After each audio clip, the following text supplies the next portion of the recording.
coming up on Network Africa. 6 bodies pulled up from illegal gold mine in Stilfontein, South Africa.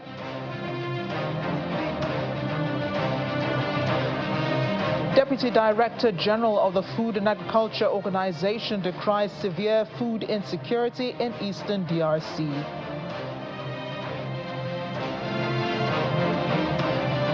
Plus, World Food Programme announces surge in operations in Sudan as part of efforts to reach most isolated areas.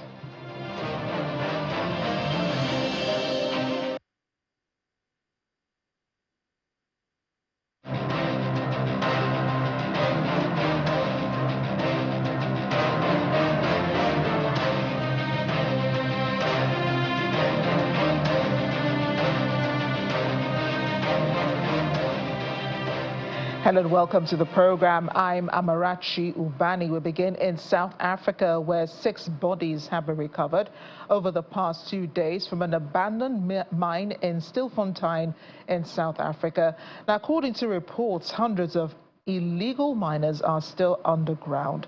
Police have encircled the hitherto abandoned mine for the past 4 weeks in an attempt to dislodge illegal miners, also known as Zama Zama. The Stilfontein mine is about 150 kilometers southwest of the economic capital, Johannesburg. Authorities have been limiting water and food to the miners in an attempt to make them come up. It is unclear how many are still underground. Let's bring in South African journalist Brian Pugeni to discuss more on this. Brian, it's great to see you. So what is the mood in the area like where, this mine collapse happened and where mine workers are still trapped underground? Thank you for having me, Amara. The mood is very somber at the moment, clearly, because the loss of life is not what people were hoping would be the outcome, because most of these miners have been trapped for over a month now, and they're refusing to come out, saying that authorities must send them food and medication, because some people in there are getting weak and some are sick underneath the mines. But they're refusing to come out, saying that they're only going to come out if the authorities promise not to arrest them or take them in. So at the moment, losing the lives of these miners has been sad and somber, and activists and human rights groups are not happy about this, because they've been urging the authorities to send the food and the medication to these miners who are trapped, or for some are saying are refusing to come out. So there's a deadlock at the moment between the miners and authorities. We've been at this for over a month now, and it doesn't seem like it's getting any better with now bodies coming up of people dead at the moment. Yeah, so let's focus a bit on this logic of not giving the miners enough food and water in order to lure them out, and then the miners insisting that they will not. I mean, isn't it dangerous inside the mine already? The longer they stay there, the more they are susceptible to dying. Yes, the mines are very dangerous because they are abandoned mines. So no one knows the state of these mines inside, but those people who've come out, they're saying those mines are not really safe. It's dark inside.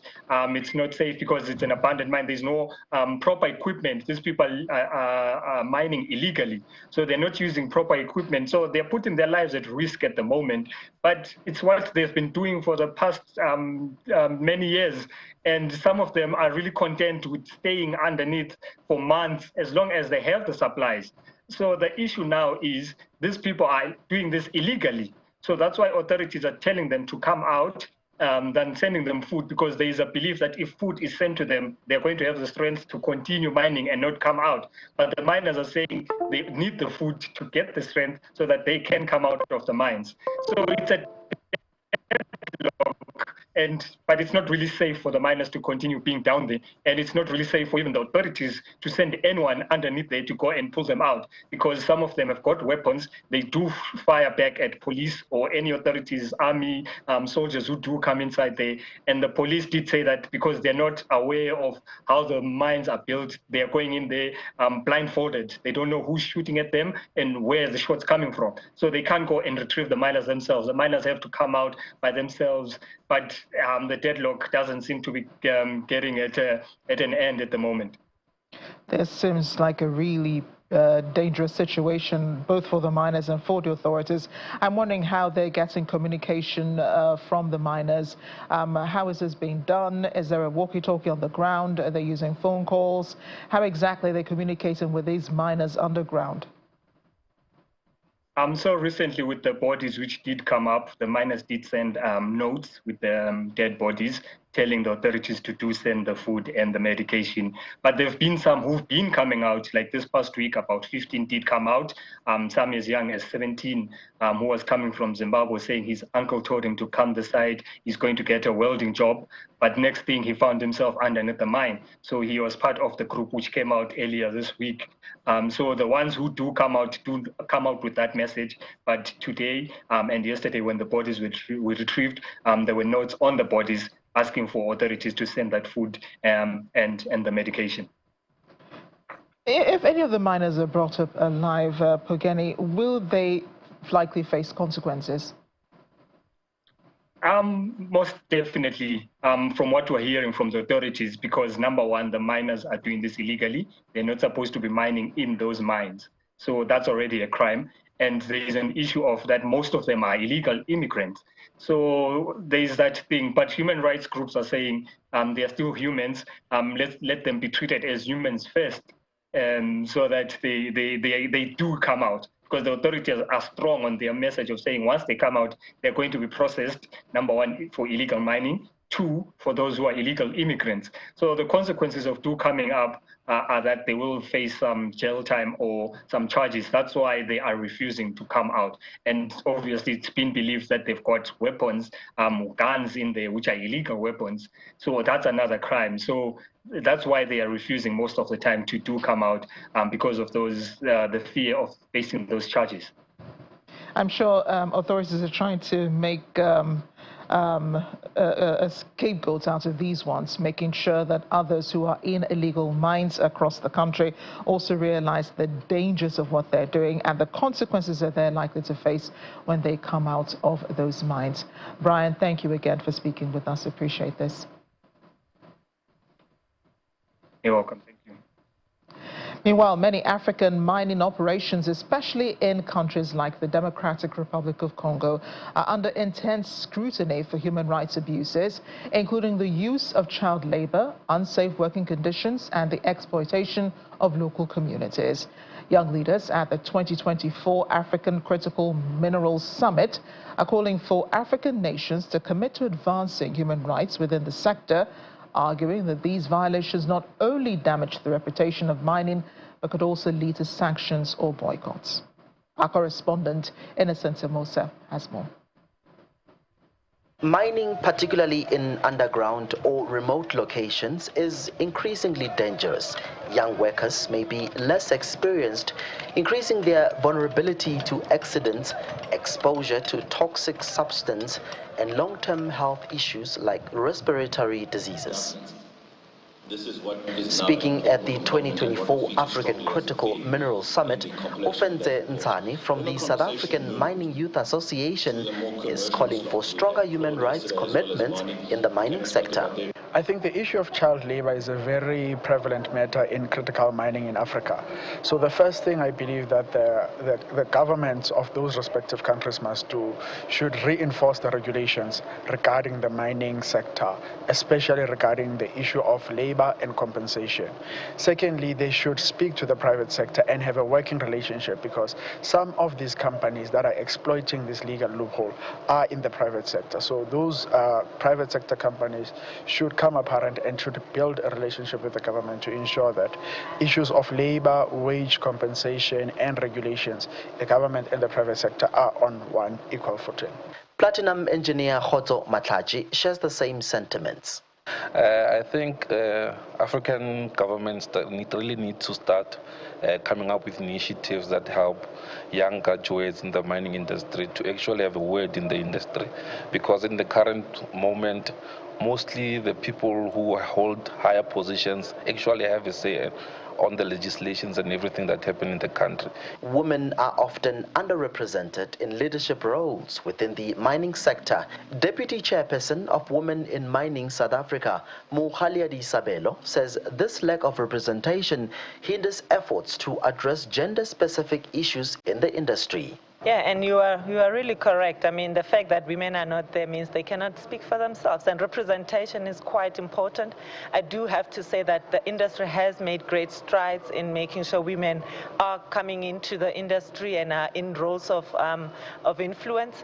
There's obviously still so much more that needs to be done, but we do need to recognize the progress made so far. And the truth of the matter is, until we have women represented, women issues will continue to not get addressed, and that remains a risk, as you've said. As the demand for critical minerals continues to grow globally, the need for responsible and sustainable mining practices becomes more urgent. From Pretoria, South Africa, Innocent Samos, Channels Television News. In another matter about the DRC, the Deputy Director General of the Food and Agricultural Organization of the United Nations, Beth Bechtel, is decrying the severe food security situation prevalent in the country and stressing the urgent need to reverse the alarming trend. Together with the FAO Assistant Director General and Regional Representative for Africa, Abebe Haile Gabriel, and Director of the FAO's Office of Emergencies and Resilience, Rain Paulson, Ms. Bechtel met conflict-affected people, as well as government officials, donor partners, and aid workers to scale up sustained response to persistently high levels of hunger. Some of the most pressing needs in the area are agricultural aid and a scale-up of emergency aid efforts. According to the latest integrated food security phase classification analysis released in October between July and December of 2024, approximately 25.6 million people in the DRC, or 22% of the population analyzed, are experiencing high acute food insecurity.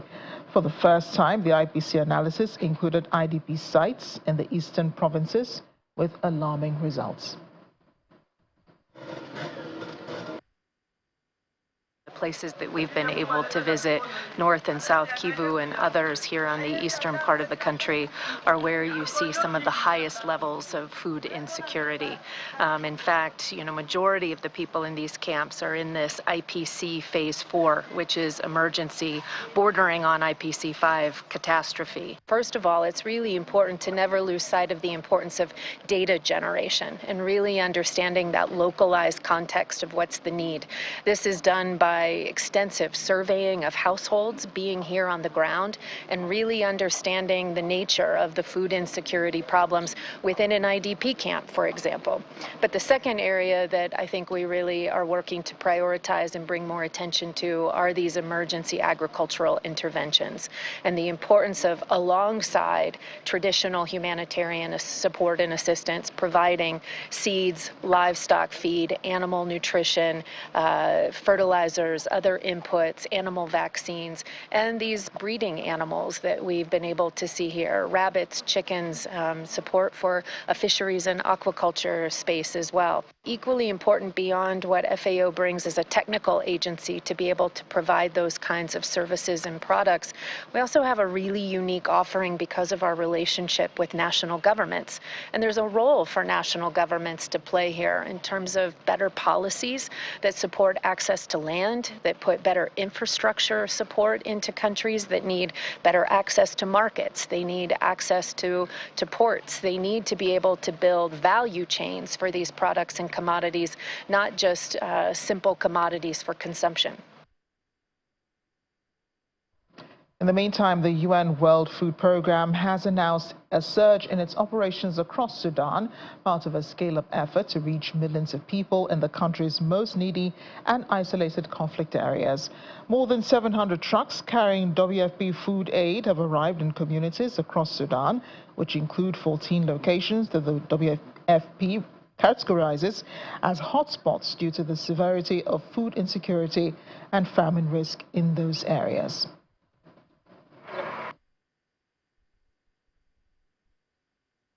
These are the first WFP trucks to reach Zamzam with life-saving food aid destined for people in famine conditions in that camp. WFP is surging its food assistance to all locations, focusing on risk of famine areas. What we need is expanded, sustained access so that we can reach all of the people in Sudan that are facing starvation. Welcome back. The conflict plaguing parts of South Sudan is proving harmful to women and girls.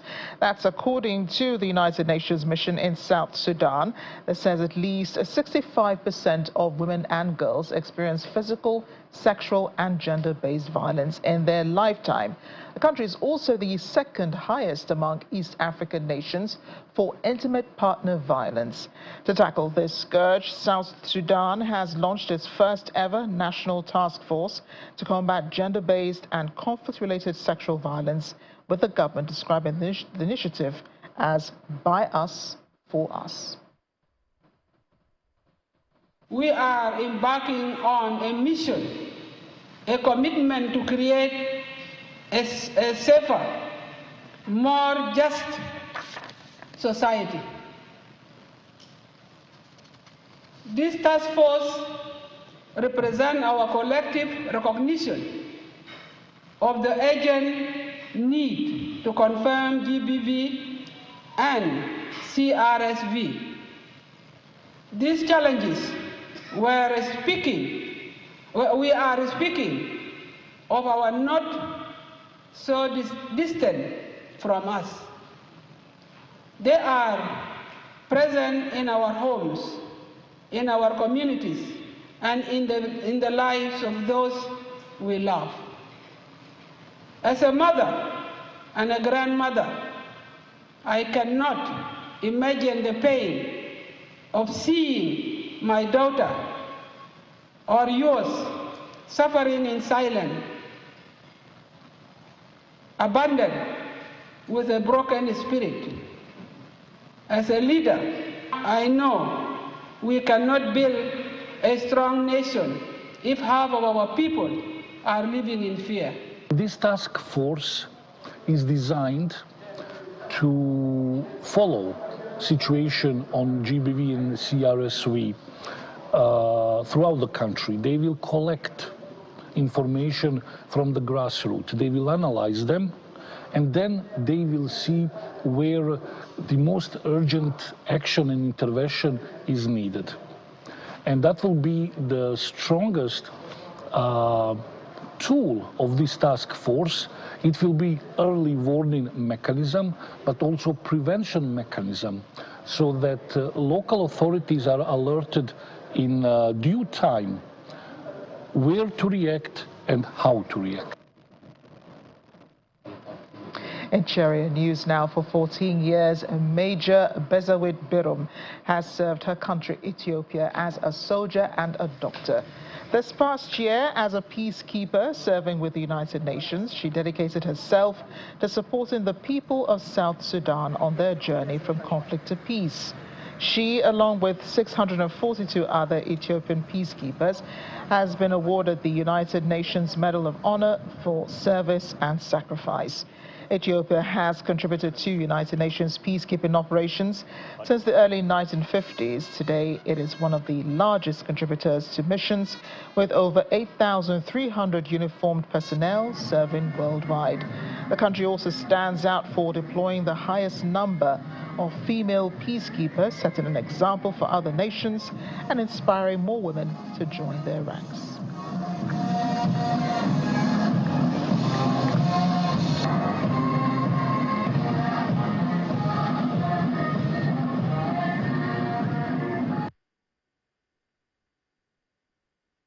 As a female peacekeeper, I have experience on so many things, on personal and professional developments, and also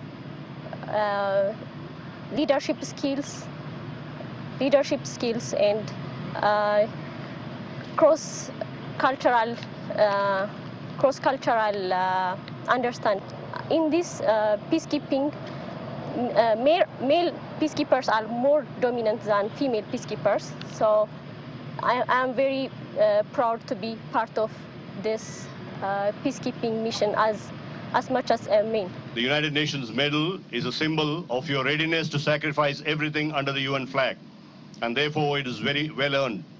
My heart also bows in homage today in honor of the 141 Ethiopian soldiers who have laid down their lives under the United Nations flag in various missions. I also honor, on behalf of all of us, the 8 Ethiopian peacekeepers who have laid down their life in the soil of South Sudan, contributing to peace in South Sudan. Out of them, 1 soldier died due to a malicious act, and I really bow my head in absolute homage on behalf of all of you for the sacrifices of these wonderful peacekeepers from your country. Coming back to Nigeria now, the Foundation for African Cultural Heritage, FARC, a coalition of 22 Nigerian NGOs, has rejected what it describes as the imposition of harmful neo-colonial policies in Nigeria, calling for immediate action on 3 major global agreements: the Samoa Agreement, surrogacy regulation, and the WHO's proposed pandemic treaty. Addressing these issues at a World Media Conference in Lagos, FARC highlighted concerns over provisions in the Samoa Agreement, which they say will ruin lives of Nigerians. The coalition condemned the continued influence of the European Union and global organizations in dictating policies that conflict with Nigeria's legal framework and societal norms. We are saying you cannot regulate an illegality.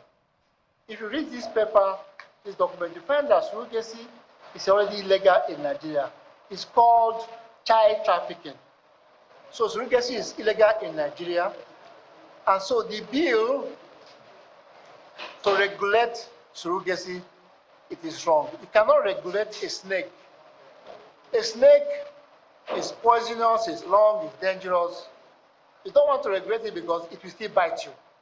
What you do is to kill the snake. So this bill, pending at the House of Reps, should be withdrawn. The World Health Organization was instrumental in the wrongful deaths of millions of people globally by the wrong handling of the pandemic. And without having an audit of itself, its interventions, it is going forward to institutionalize these same interventions. But more than that, the pandemic treaty really is a financial agreement as to how, in the next time that there is a pandemic, all the paraphernalia of the pandemics that brought money, how they will be distributed. If care is not taken, some of these moves that we have been discussing, from the pandemic treaty to the surrogacy bills that are being moved about right now in our legislature, to the abortion decriminalization bill also that is being carried about nicodemously in our legislature. If care is not taken, the combined effect of this vortex of evil is not only to compress our populations, but also by and by eventually to wipe us out.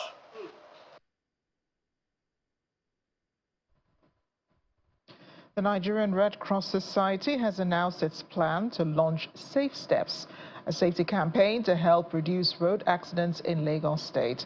The General Manager of Resource Mobilization for the Nigerian Red Cross Society in Lagos State, Ubemi Uba, says the initiative is designed to train 10,000 commercial drivers and make them become first responders during road accidents to save lives. She also says the Nigeria Red Cross Society will be collaborating with the Federal Road Safety Corps and the Lagos State Traffic Management Authority to ensure the project is achievable. Almost on a daily basis, road crashes happen in Lagos, keeping first responders on their toes to clear the wreckage and ensure safety of road users. As part of efforts to reduce road crashes, the Nigerian Red Cross Society has taken a bold step by partnering with the Federal Road Safety Corps, Lagos State Traffic Management Authority, among other concerned bodies, to launch Safe Steps Road Users campaign in Lagos State. The objective of the project, which is to reach out to 10,000 drivers, danfo drivers and cab drivers in Lagos and Abuja, is met, and training and adoption of 2,000 as first responders in cases of road accident, first aid, and also road safety. So we've come out with the strategy we want to use. We've broken down the activities into bits and pieces, and we're going to, after this, have a roundtable with other stakeholders for this campaign. The aim here is to, for the first time in Nigeria, to increase the road traffic safety of danfo drivers and taxi car drivers, respectively, in the city of Lagos and Abuja. So we all know that the population in Lagos is around 16.5 million as at 2024, and in Abuja, around 4 million as at 2024. In total, that is over 20 million people that we can impact or affect, and we're going to do our small part to make it work within this context. The training of 10,000 commercial drivers by the Nigerian Red Cross Society to become first responders in the case of road crashes is a welcome development for the FRSC and LASMA. Our role in this campaign is to educate motorists, motoring public, on the best practices to be safe on the road. Like I said earlier, I said that both the pedestrians, the passengers, and the drivers are all road users. You cannot exclude one. So we are here to educate, to enlighten, to train all road users on the best ways on how they can use our roads properly. That's basically our role for this campaign. Last one I've been doing, currently we are on that. We are moving around Lagos with our elite corps, female elite corps, moving from different parts of the state. Presently, they are at Badagry, from one part to the other within the Badagry territory. We also have advocacy department in which we train some of this training and advocacy department where we train this driver training and retraining from time to time. Also, we also have a sister agency, which is Lagos State Driver Institute, LASRI, that will train most of these drivers. As the Nigerian Red Cross Society plans to launch the Safe Steps Africa Road Safety Project next year, January, for public transport drivers, the agency also welcomes other volunteers willing to take part in the exercise to ensure safety of road users. That'll be all on Network Africa. Thanks for watching. I'm Amarachi Ubani.